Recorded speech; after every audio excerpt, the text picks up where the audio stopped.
Úlohou ukrajinských webinárov, ktoré minulý školský rok organizovalo Centrum voľného času v Šali, bola pomoc deťom, ktoré sa ocitli v náročnej situácii so socializáciou.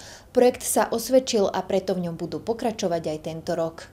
Nie vždy je jednoduché začleniť sa medzi cudzie deti, o to viac v prípade, keď je na mieste aj jazyková bariéra. Minulý rok bolo webinárov 5, ktoré boli tlmočené do ukrajinského jazyka. A robili sme jednotlivé informaticko-roboticko-počítačové kurzy, chemické kurzy, z každého rožku trošku. Výsledkom boli jednotlivé výtvory, jednotlivé pokusy, ktoré deti absolvovali. Vysielalo sa to naživo, takže sa mohli pripojiť deti z celého Slovenska. Tam išlo hlavne o tú socializáciu, pretože na týchto webinároch bolo to primárne pre ukrajinské deti, ale nezúčastňovali sa len ukrajinské deti, ale my sme napríklad tu vytvorili priestor pre zmiešané skupiny, kde to deti spolu robili, aby sa socializovali a zapadli do kolektívu. Pripojiť sa online z pohodlia domova budú môcť deti opäť už onedlho.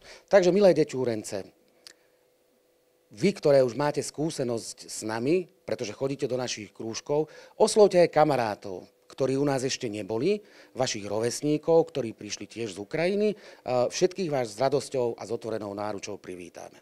Kedy to začína a aké máme témy? Témy je to v štádiu tvorby, pretože teraz sme s Amazonom konzultovali a tie témy sa ešte upravujú a predpokladám niekedy v októbri, v novembri by mohli začať tieto webináre, ktoré budú trvať až do konca školského roka. Michaela Matušková, televízia KREA.